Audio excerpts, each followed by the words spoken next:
한번 따라해 볼까요? 예수님은 부활하셨다. 여러분, 기독교의 신앙의 핵심은 예수님의 십자가의 죽으심과 부활입니다. 그런데 예수님의 부활이 의미하는 것이 세 가지가 있습니다. 예수님께서 십자가에 그렇게 비참한 모습으로 못 박히시고 죽으신 후에 3일 만에, 만으로 하면 하루가 조금 더 되죠. 오늘 우리의 이 요일로 치면 금요일 오후 3시 이후에, 3시에서 6시 사이에 예수님이 장례를 치르시고 무덤에 들어가셨습니다. 그리고 토요일을 지나 주일 새벽에 해가 뜨기 전에 부활을 하셨습니다.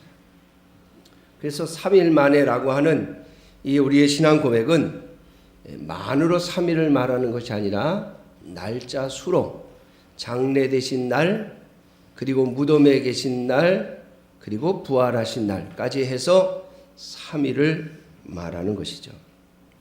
자, 예수님께서 부활하셨으면 첫째, 예수님이 죄가 없다라고 하는 것을 증명하는 것입니다. 여러분, 영생은, 부활은 오직 죄 없는 자의 것입니다. 죄가 있는 자는 영생을 얻지 못할 것이며, 죄가 있는 자는 영광의 부활을 갖지 못합니다. 그러므로 예수님의 부활은 예수님께서 죄가 없으신 분이라고 하는 것을 증명하는 것입니다. 예수님은 죄가 없이 십자가에 못 박히셨기 때문에, 예수님은 죄 없이 죽으셨기 때문에 예수님은 부활하신 것입니다. 무덤에 영원히 계실 수 없었습니다. 예수님은 무덤에서 잠시 쉬시고 그리고 부활하신 것이죠. 그것은 성부 하나님께서 인간의 몸을 입고 이 땅에 오신 예수님, 그분의 죽음을 그냥 두시지 않은 것입니다. 예수님을 죽음에서 부활시키신 것이죠. 그것은 하나님의 권능이었으며 하나님의 역사하심입니다. 왜 예수님을 죽은 자 가운데 두지 아니하고, 왜 무덤에 그냥 두지 아니하고 부활을 시켰느냐? 첫째, 예수님은 죄가 없이 죽으셨기 때문입니다. 예수님은 죄 없이 죽으셨기에 그분은 부활하실 수밖에 없고 또 부활하셔야만 했던 것입니다. 사랑하는 성도 여러분, 예수님께서 죄 없이 죽으셨음을 믿으시길 바랍니다. 이것이 바로 우리의 신앙 고백이죠.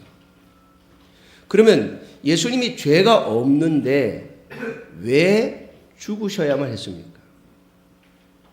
죄가 없는 예수님임에도 불구하고 예수님을 십자가에 못 박아 죽여야 했던 이유, 하나님 아버지께서 예수님께서 십자가에 못 박히실 때에 예수님에 대하여 어떠한 조치도 취하지 아니하셨습니다. 그래서 예수님은 십자가에서 못 박히실 때 이렇게 고백하시죠. 나의 하나님, 나의 하나님, 어찌하여 나를 버리십니까? 엘리 엘리 라마 사박다니, 어찌하여 나를 버리십니까? 라고 말씀하셨습니다. 하나님께서 십자가에 못 박힌 예수님을 외면하신 것이죠. 다시 말하면 예수님은 죄가 없으심에도 불구하고 십자가에 못 박혀 죽으실 때 하나님께서 그 모습을 그대로 지켜만 보셨다고 하는 겁니다. 그렇다면 예수님의 죽음은 자신의 죄를 위한 것이 아니고 바로 나의 죄를 위한 것이라고 하는 것을 예수님의 부활이 증거하는 것입니다. 오늘 예수님의 부활을 믿는다고 하는 것은 바로 이것을 의미하는 겁니다. 예수님은 죄가 없이 죽었기 때문에 부활하셨고, 그리고 예수님의 죽으심은 바로 나의 죄를 위한 것이다 라고 하는 것이죠. 수많은 사람들이 예수님의 부활을 축하하고 또 예수님의 부활을 찬양합니다. 그런데 그 부활을 향한 우리의 찬양 속에는 반드시 그 예수님의 죽음이, 그 예수님의 그 비참한 죽음이 나를 위한 것이었음을, 나의 죄 때문이었음을 믿어야 한다고 하는 것입니다. 이러한 믿음이 없이는 진정한 믿음이라 말할 수 없죠. 사랑하는 성도 여러분, 예수님은 죄 없이 죽으셨기 때문에 부활하셨고, 예수님의 부활하심은 예수님의 죄 없으심을 증명하는 것이고, 예수님의 죄 없음에도 불구하고 십자가에 죽으신 이유는 바로 저와 여러분들의 죄 때문입니다. 우리의 죄를 대속하셨기 때문에 예수님은 십자가에 죽으셔야만 했던 것입니다. 예수님의 부활하심이 오늘 저와 여러분들에게 찬송이 되어지고 우리에게 참으로 기쁨이 되어지는 이유가 무엇입니까? 예수님의 부활을 찬양하며 예수님의 부활을 찬송하는 이유가 무엇입니까? 여러분, 단지 예수님이 부활하셨다는 것 때문에요? 예수님의 부활을 우리가 그냥 옆에서 축하하는 것입니까? 아니요. 예수님의 부활이 나하고 아무런 관련이 없는 것이라면 축하할 일이, 그냥 우리가 박수 치면 끝날 일이지 우리에게는 아무런 의미가 없는 것이에요.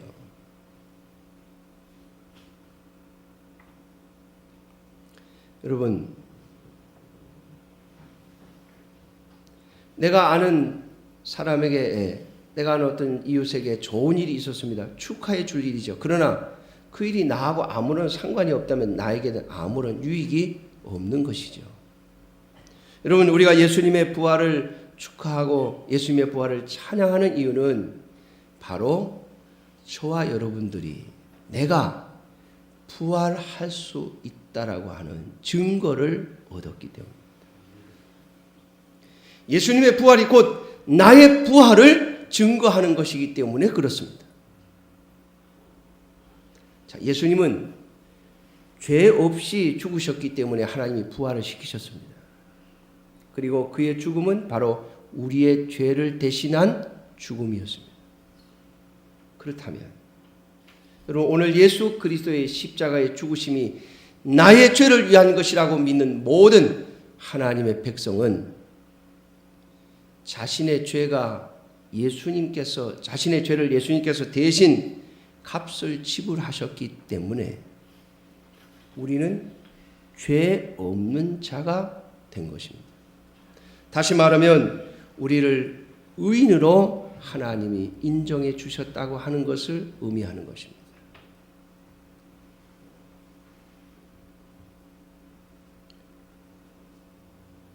예수님께서 하신 말씀 중에 인자가 이 세상에 온 것은, 이 땅에 온 것은 의인을 부르려 함이 아니요 죄인을 불러 회개시키려 함이라 라고 말씀하십니다.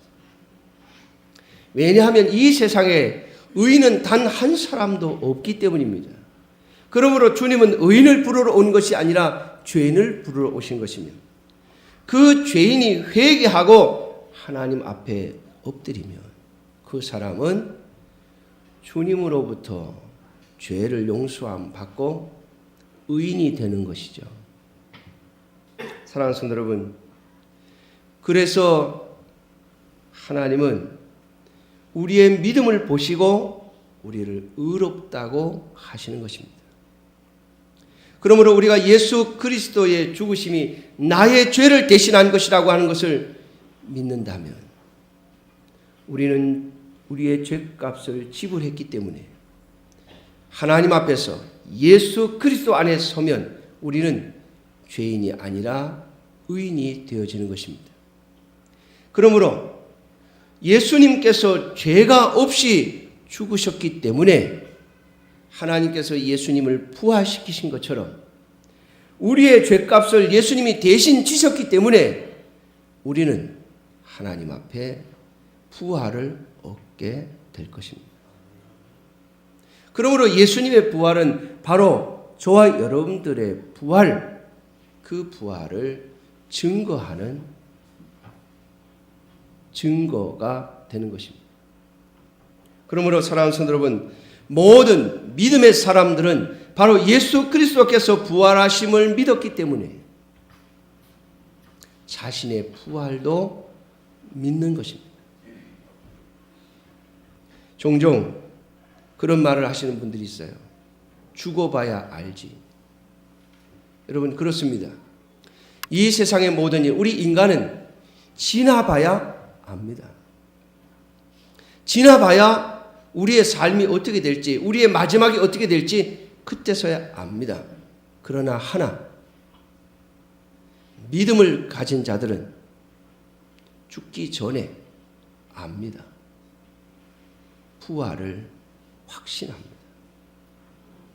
그래서 여러분, 우리의 믿음의 선조들은 예수 그리스도에 대한 신앙 때문에 목숨을 내어놓을 수 있었던 것입니다. 무엇을 믿기에요? 부활을 믿기 때문입니다. 예수 그리스도를 믿는 것을 포기하지 않는다면 죽이겠다고는 로마 황제의 위협 속에서도 두려워하지 않고 그들의 생명을 기꺼이 내어놓은 것입니다. 왜냐하면 예수 그리스도의 부활을 믿었기에 자신의 부활도 확신했기 때문입니다. 그러므로 예수님의 십자가에 죽으신 이후에 예수님의 부활은 우리에게 이 세 가지를 가르쳐 줍니다. 예수님은 죄 없이 죽으셨다. 예수님은 우리의 죄값 때문에 죽으셨다. 예수님이 부활하셨기에 우리 또한 예수님처럼 부활할 것이다. 사랑하는 성도 여러분이요, 이것이 바로 오늘 저와 여러분들이 가지고 있는 신앙입니다. 오늘 본문에 보면 예수님의 첫 부활의 모습을 보여주고 있습니다. 예수님께서 무덤에 들어가시고 안식일을 보내신 후에 안식 후 첫날, 오늘 본문에 있는 것처럼 막달라 마리아와 야고보의 어머니 마리아와 살로메라고 하는 세 여인이 예수님의 시체에 향료를 바르려고 준비한 향료를 가지고 예수님의 무덤을 찾아갑니다.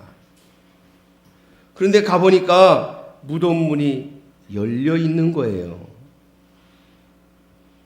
그래서 무덤 안으로 들어갔더니 흰옷을 입은 한 청년이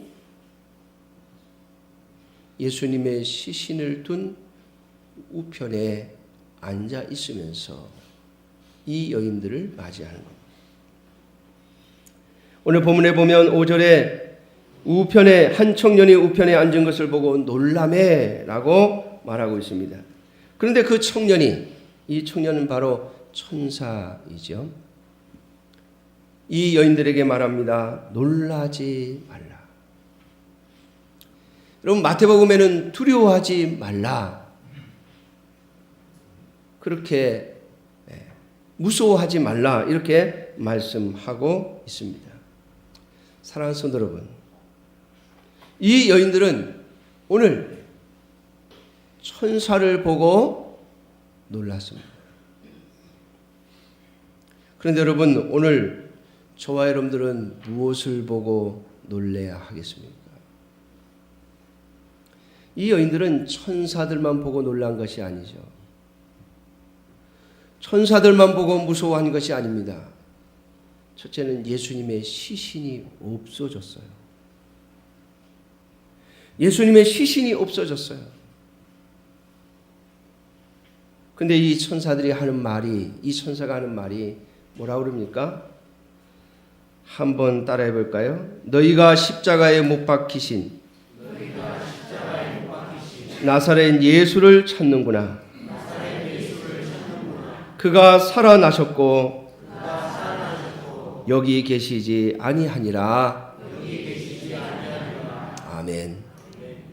여러분, 그래서 세상의 모든 종교들은요, 자신들의 신 또는 자신들이 섬기는 자들의 무덤을 자랑합니다. 무덤. 그러나 여러분, 기독교의 신앙은 결코 무덤을 자랑하지 않습니다. 무덤을 자랑하지 않아요. 여러분, 불교도 보면 뭘 자랑합니까? 석가에서 나온 사리를 자랑해요. 사리. 그 사리를 어느 절에 모셨느냐.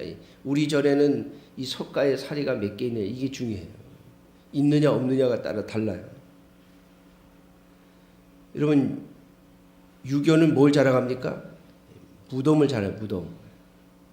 얼마나 무덤을 잘 만들었냐. 지금도 자랑스럽게 보여주고 있죠. 우리나라도 홍릉, 정릉, 광릉 전부 뭐예요? 죽은 왕들의 무덤이에요. 마석에도 보니까 흥선대원군 무덤이 있더라고요. 여러분, 세상의 헛된 종교들은 다 죽은 것, 그것을 자랑합니다. 이슬람도 마호메스의 무덤을 자랑해요. 가톨릭 또한 베드로의 무덤을 자랑해요. 사도 바울의 무덤을 자랑해요. 죽은 자들의 무덤을 잘 만들어 놓고 그 무덤을 자랑합니다. 사랑하는 성도 여러분, 기억하십시오. 주님은 무덤을 남기지 아니하셨습니다. 또한 주님의 그 무덤이 어디였는지도 남기지 아니하셨습니다. 아마 흔적이 남았더라면 우상거리가 됐을 거예요. 여러분, 구약의 선지자 중에 가장 위대한 선지자를 누구로 칩니까? 유대인들이 모세로 치죠. 하나님이 모세의 무덤을 남기지 아니하셨어요. 모세를 느보산에 올라가서 죽게 하셨는데 거기서 부르셨는데 아무도 따라오지 못하게 하고 그리고 모세를 데려가십니다. 그리고 모세의 시신을 찾지 못했다 했어요. 성경에 보면. 무덤을 남기지 않고 죽은 흔적을 남기지 않습니다. 여러분, 이것이 기독교의 신앙입니다. 오늘 예수님께서 이 천사들을 통하여 하시는 말씀입니다. 여기 계시지 않고 살아나셨다. 사랑하는 성도 여러분, 오늘 저와 여러분들이 예수님처럼 이 땅에 화려한 무덤을 남기는 것이 아니라 살아 부활할 증거를 남길 수 있는 하나님의 자녀들이 되시기를 주님의 이름으로 축원합니다. 묘를 잘 남겨라, 무덤을 잘 해라, 이걸 남기지 마세요. 주님도 안 남기신 무덤을 우리가 화려하게 남겨야 할 이유가 없습니다. 이것은 매장을 하지 말라는 뜻이 아닙니다. 뭐 선산이 있거나 아니면 이 매장을 할 수 있는 분들은 매장을 하세요. 그러나 화려한 무덤을 남기지 말라는 거예요. 부활할 때까지 잠시 머물 곳이지 세상을 향하여 자랑할 곳이 아닙니다. 왜냐하면 우리는 하나님의 자녀들은 죽은 자들이 아니라 산 자들이기 때문에 그렇습니다.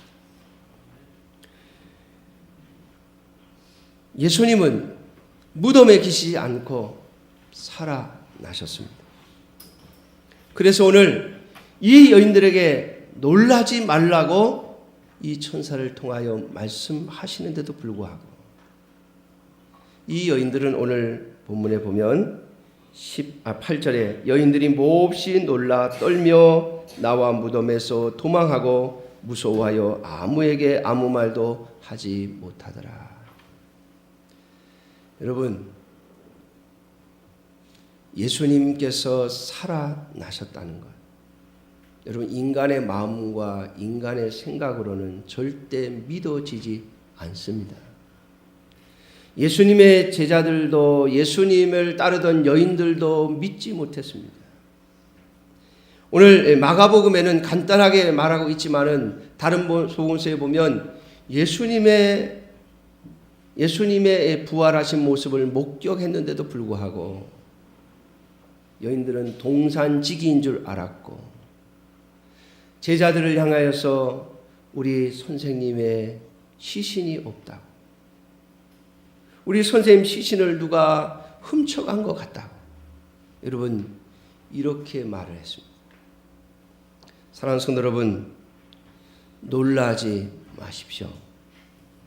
부활은 있습니다. 예수님의 시신을 누가 훔쳐간 것도 아니고 예수님의 시신을 잃어버린 것도 아닙니다. 주님은 살아나셨습니다. 그리고 지금도 하나님의 보좌 우편에서 우리를 지켜보고 다스리고 계십니다. 그러므로 사랑하는 성도 여러분, 놀라지 마십시오. 예수님은 살아나셨습니다. 뿐만 아니라 사랑하는 성도 여러분, 오늘 저와 여러분들이 이제 예수님께서 부활하신 모습을 보고 부활하신 소식을 듣고 놀랐던 이 여인들처럼 세상을 향하여 놀라지 말라고 말해야 하지 않겠습니까? 세상을 향하여 놀라지 말라. 여러분, 진정한 하나님의 자녀들을 보고 세상 사람들은 놀랄 수밖에 없습니다. 왜요? 하나님의 백성 예수 그리스도의 사람들은 세상과 다른 원리로 살아가기 때문입니다. 예수님의 부활을 믿은 자들은 자신의 부활을 믿고 살아가기 때문에 세상 사람들이 볼 때 이상한 사람들입니다. 어떻게 저렇게 말할 수 있지? 어떻게 저렇게 생각할 수 있지? 어떻게 저렇게 행동할 수 있지?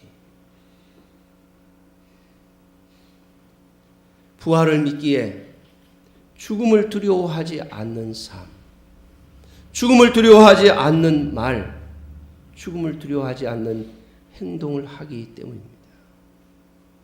사랑하는 성도 여러분, 오늘 세상을 향하여 저와 여러분들이 놀라지 말라고, 예수 그리스도께서 부활하셨을 뿐만 아니라 나도 부활의 사람이라, 내가 영생을 가졌다고 세상을 향하여 놀라지 말라고 외칠 수 있는 하나님의 자녀들이 되시기를 주님의 이름으로 축원합니다. 그래서 주님이 부활하심으로 말미암아 우리가 놀랐듯이 우리 또한 우리의 삶을 통하여 세상 사람들에게 부활을 알릴 수 있는 하나님의 귀한 자녀들이 되시기를 주님의 이름으로 축원합니다. 기도하겠습니다.